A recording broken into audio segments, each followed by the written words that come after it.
Menteri Pengangkutan Anthony Loke menafikan kegagalan sistem platform Intrusion Emergency Stop atau PIES di stesen LRT Titi Wangsa dalam insiden maut melibatkan penumpang orang kurang upaya 2 hari lalu. Beliau berkata sistem tersebut berfungsi seperti biasa, namun oleh kerana train telah sampai ke destinasi, kejadian malang itu tidak boleh dielak.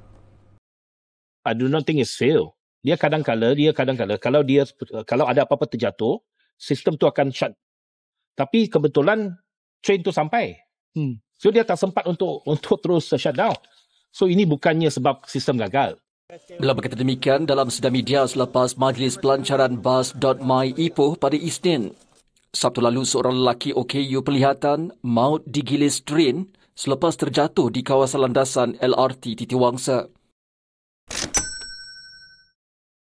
Menteri Pengangkutan Anthony Loke menafikan kegagalan sistem platform Intrusion Emergency Stop atau PIES di stesen LRT Titi Wangsa dalam insiden maut melibatkan penumpang orang kurang upaya 2 hari lalu. Beliau berkata sistem tersebut berfungsi seperti biasa, namun oleh kerana train telah sampai ke destinasi, kejadian malang itu tidak boleh dielak. I do not think it's fail. Dia kadang-kala kalau ada apa-apa terjatuh, sistem tu akan shut. Tapi kebetulan train tu sampai. So dia tak sempat untuk terus shut down. So ini bukannya sebab sistem gagal. Beliau berkata demikian dalam sidang media selepas Majlis Pelancaran Bas.my Ipoh pada Isnin. Sabtu lalu seorang lelaki OKU perlihatan maut digilis train selepas terjatuh di kawasan landasan LRT Titi Wangsa. Menteri Pengangkutan Anthony Loke menafikan kegagalan sistem platform Intrusion Emergency Stop atau PIES di stesen LRT Titi Wangsa dalam insiden maut melibatkan penumpang orang kurang upaya 2 hari lalu. Beliau berkata sistem tersebut berfungsi seperti biasa, namun oleh kerana train telah sampai ke destinasi, kejadian malang itu tidak boleh dielak. I do not think it's fail.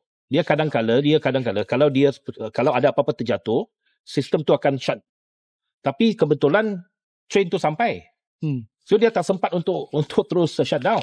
So ini bukannya sebab sistem gagal.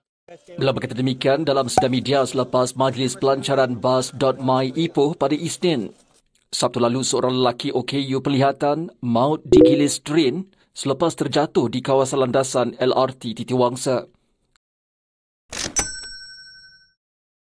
Menteri Pengangkutan Anthony Loke menafikan kegagalan sistem platform Intrusion Emergency Stop atau PIES di stesen LRT Titi Wangsa dalam insiden maut melibatkan penumpang orang kurang upaya 2 hari lalu.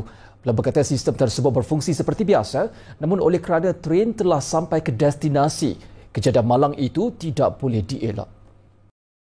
I do not think it's fail. Dia kadang-kala kalau ada apa-apa terjatuh, sistem tu akan shut. Tapi kebetulan train tu sampai. So dia tak sempat untuk terus shut down. So ini bukannya sebab sistem gagal. Beliau berkata demikian dalam sidang media selepas Majlis Pelancaran Bas.my Ipoh pada Isnin. Sabtu lalu seorang lelaki OKU perlihatan maut digilis train selepas terjatuh di kawasan landasan LRT Titi Wangsa. 想要马来文变得666，说的6，听的6，写的有6，那就记得关注小明老师。